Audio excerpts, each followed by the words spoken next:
Hey, Wonderhussy here, in my beautiful campsite in the mountains on the Nevada-Utah border. For the last couple of days, I've been driving along the portion of US Highway 50 that is officially branded as the loneliest road in America. And that's the portion that goes from about Fallon, Nevada to the Utah-Nevada state line. But I've been doing some reading, and well, it looks like the road continues to be pretty friggin' lonely, if not lonelier, well past the state line, all the way to a little town called Delta, Utah. So I decided to do a bonus episode about the Utah portion of the Loneliest Road. Now, unfortunately, it was way too hot to spend the night down on the actual state line, near the town of Baker, Nevada. It was over 100 degrees during the day. So I headed back into Nevada just a few miles to camp up in the mountains, sort of near Sacramento Pass, which is actually, I'm right by Great Basin National Park. And matter of fact, that's Wheeler Peak in the distance there. It's the tallest mountain in Nevada. And yes, I would love to hike it, but unfortunately, I just don't have time for that on this trip. Anyway, today I'm driving back down to the state line to investigate the part of US Highway 50 that goes from the Nevada line all the way to Delta, Utah. Well, it's only 90 miles, so why not?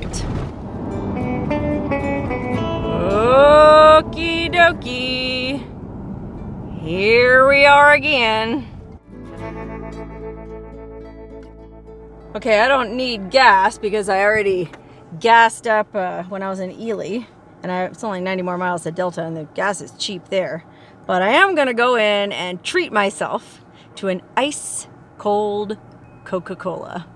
I try not to drink soda too much because it's so freaking bad for you, and well, I want to save all my bad for you calories for booze because at least you get a buzz that way.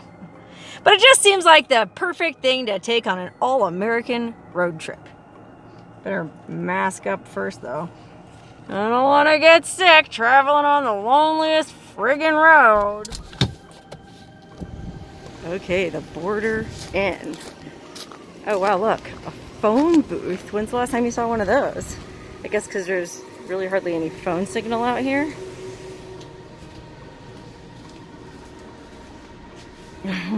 Holy wow. Hello? Hello? I can't hear you with this dang mask on.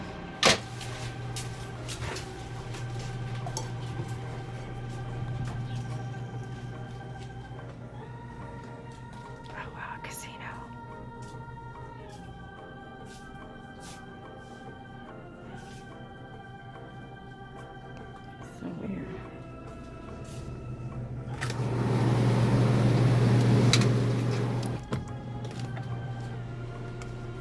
All right. Well, besides the soda, look what else I got. I finally, now that I'm at the end of the friggin' road, got one of the survival guides I was talking about, and it's actually really cool. I guess it just has information about the highway and tells you like the history and stuff. But then you're supposed to get it stamped at all the towns along the route, starting in Carson City, going through Dayton, Fernley, Fallon, Austin, Eureka, and Ely. And well, unfortunately, this last one is the only stamp I got. Baker, Nevada, which is where the border inn is. And then I guess if you get 5 stamps, you send it into this address and they send you some kind of certificate. Man, go friggin' figure I get this at the end of the dang trip. It would have been awesome to get it stamped in all those towns along the way. I mean, I literally passed through all of them. I stayed in Carson City the night before I started this trip. So I could have got them all. I could have had a certificate.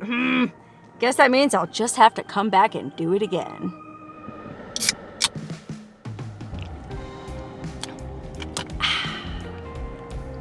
Let's roll. Oh yikes, look at the sign. Next service is 83 miles. Dang, that is desolate. Good thing I gassed up back in Ely. Well, it definitely looks pretty lonely so far. You know what I mean? I guess I would expect this segment to be even lonelier than the official Loneliest Road segment, since this part isn't really like part of the tourist shtick. And also today's Sunday, which is the Lord's Day. And well, we are in Utah, and there's a lot of pretty righteous, God-fearing religious folk out here. A lot of Mormons. So they're probably all in church.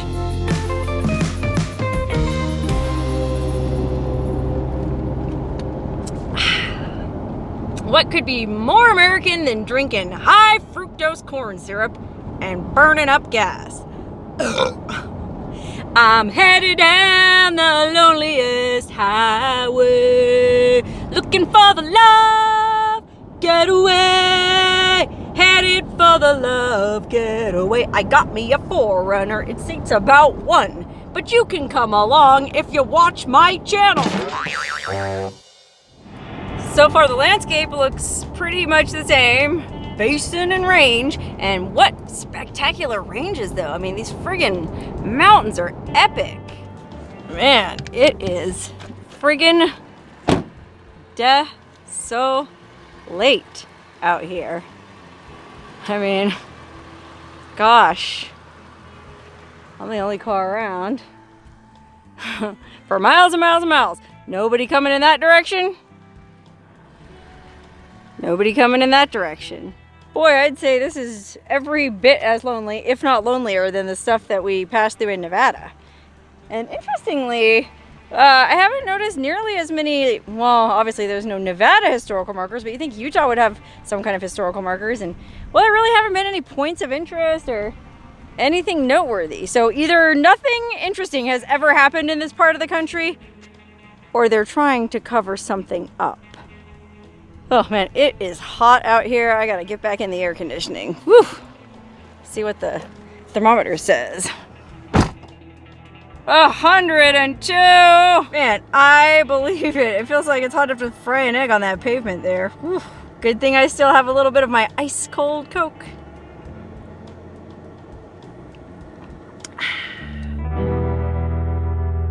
Holy cannoli, just when you thought it couldn't get any more desolate, it got more desolate. Look at the friggin' size of this ginormous dry lake bed. It's like the biggest dry lake bed I've ever seen. Only, I guess it's not actually a dry lake bed after all. Look at this. I took this access road to see if I could get down and get up to the edge of the dry lake bed and check it out. But look, warning, stop. Lake bed is not dry. Proceeding past this sign will result in getting stuck. $500 minimum recovery fee will be charged to rescue your vehicle. Oh, I guess it's the local county sheriff search and rescue. Probably got tired of having to pull people out of here.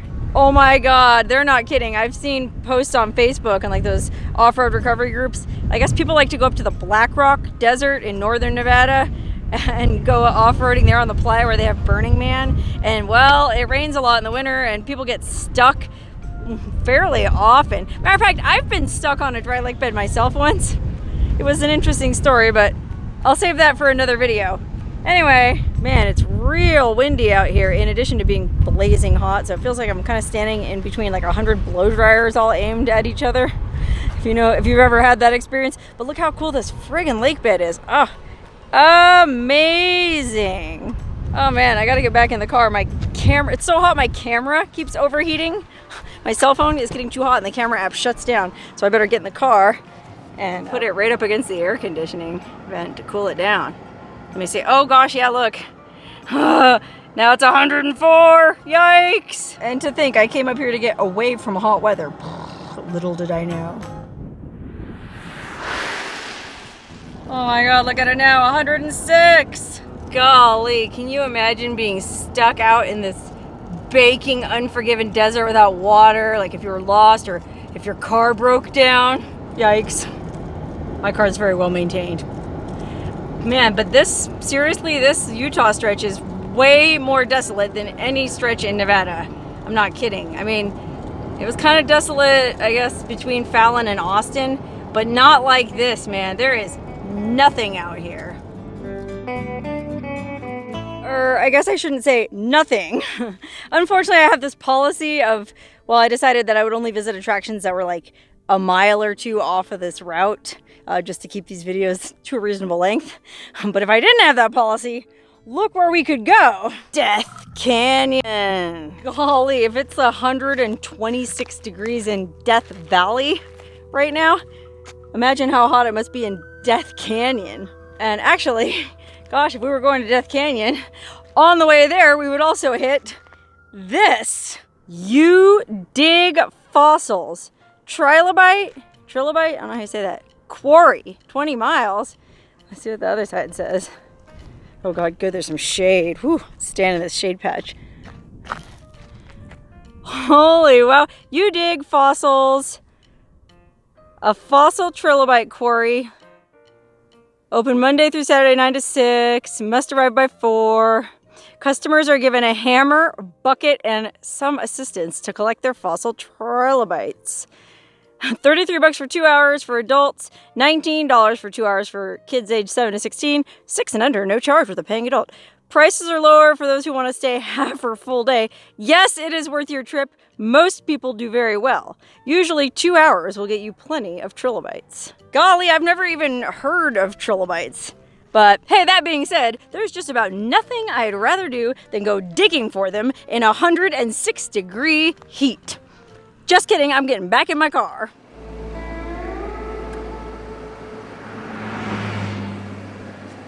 I told you it was lonely. Holy wow, I think I see trees ahead, and you know what that means. Where there's trees, there's grass, and where there's grass in the desert, there's Mormons. Must be a town ahead. It says we still have 11 miles to Delta, but I think there's like a suburb of Delta called Hinckley, and that's what we're coming up on. Incidentally, I didn't mean to be offensive about Mormons and grass, but well, it's a fact that they believe they have a mandate from God to go forth and green the desert. And that's why Utah has the highest water usage per capita of like any state in the West, or maybe even in the entire country. I'm not sure. Specifically, I did a video once in St. George, Utah, which I think has the highest water usage per capita. And well, if you drive around St. George, it's pretty clear. There's green lawns in front of every friggin' building. And by the way, St. George is in the middle of the Mojave Desert. It's surrounded by these beautiful red sandstone cliffs. You know, it's near Zion Park. But they insist on having lush green lawns. And I'll bet you anything, this little town of Hinckley is going to be the same. Oh, here we are. Sign says Hinckley. And well, it does look pretty green, but let me take a turn down one of these side streets and see if the houses have green grass lawns. Try this one. Oh, sure enough, there's a green grass lawn right there on that house. Oh, look, there's one right there on that house. There's one on that house. There's one on that house. Dang, all these homes have beautiful, lush green lawns. I wonder where they're getting all this water. I mean, the desert we've driven through was so friggin' parched. I can't imagine there's like, well, maybe there's an aquifer or something. It looks like there's these kind of like irrigation ditches running alongside the streets. You can see that. But where's it coming from, man? Holy cow, look at this place. OMG. First of all, sorry, my window's dirty, but it's a huge green lawn, but then it's like a ginormous friggin' house. Plenty of room for all your kids and all your wives. I wonder if there's like polygamists out here, because it is kind of the middle of nowhere. And I guess they could kind of do their thing relatively unmolested, so to speak. Well, anyway, I bet I know one place here in Hinckley that does not have any nice, lush green grass. And it's way out on the edge of town. Way out past all these pretty alfalfa fields. Way, way, way out on the edge of town. Where there's definitely no grass out here. You know what this is? This is the site of one of those Japanese internment camps from World War II. That's right, man. Way out in this godforsaken corner of the desert. There was this place was called Topaz internment camp. And it says, Topaz housed 8,300 internees and was Utah's 5th largest city at the time. Oh my God, look at the picture of how it used to look, all those barracks. And now it looks like, well, unfortunately, everything's pretty much been demolished. Okay, you can pause the video and read the whole thing if you want, but basically it just talks about how, well, basically total over 120,000 Japanese Americans, 2/3 of whom were U.S. citizens, were uprooted from their West Coast homes and incarcerated by their own government. That's right, man. Everyday U.S. citizens, in many cases, just plucked from their existence in some nice, lush town like, I don't know, Berkeley or Reno, and then plopped down out here in this harsh, unforgiving desert where they had to live in these barracks because, well, the U.S. was fighting Japan in the war, and I guess they were afraid that all these, all them Japanese, all them Japs might be spies. Can you imagine having to stay out here, coming from your nice hometown? I said Berkeley or Reno. Reno's probably not too much different from this, to be honest.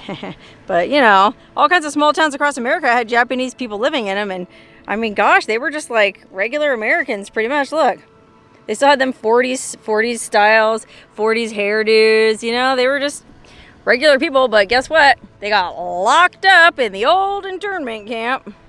And then look here. Here's a historic landmark plaque. You can pause and read that if you want, but it says basically the same thing. Really shameful period in American history. I mean, look at this. Holy cow, this is all Japanese American U.S. veterans who served their country despite the fact that almost all were incarcerated at Topaz. And then it says here that if there's a star next to the name, that means the poor guy was killed in action defending a country that wanted to lock him up. I mean, look at this guy. John Hirano. Now there's a hero. Died in combat fighting for a country that probably locked up the rest of his family in this godforsaken desert. That's pretty sobering. And to be honest, this was more than like 2 miles off the highway. I think it was more like 10 miles. But I felt like, when am I ever going to be out here again? And this was definitely worth stopping at. Matter of fact, I think you can drive around the grounds where all the buildings used to be. I mean, the map here shows that there was a hospital and a gym and, barbed wire all around and guard towers. But one thing I bet they didn't have was air conditioning, and it is so freaking hot out here. I'm getting back in my car with my air conditioning. But can you imagine having to live out here with no air conditioning? Oh, just crazy.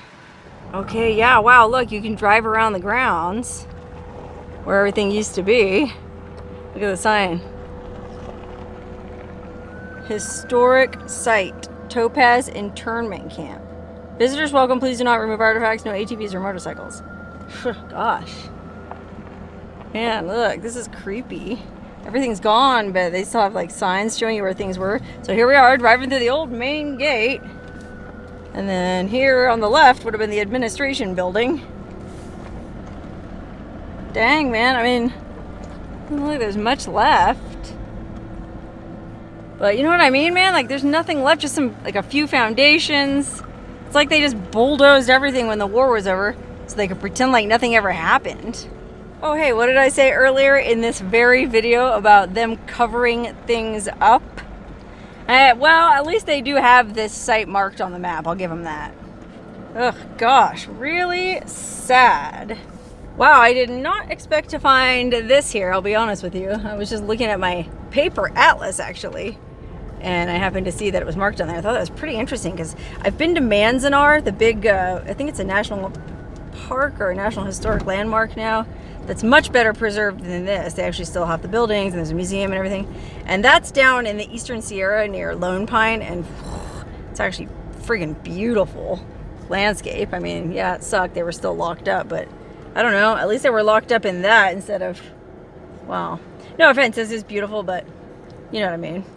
Okay, anyway, we're way out on the outskirts of Hinckley now, and I think Hinckley is just sort of like the outskirts of Delta, so we're basically almost in Delta. Should have enough time to get there, tag the sign or whatever, and then find a place to camp tonight. I'm gonna have to go up into the mountains pretty far to find some place cool enough, so I guess that means I'll probably be heading back towards Ely, but that's okay. It's a beautiful area, and there's lots of, I think there's a lot of free camping there.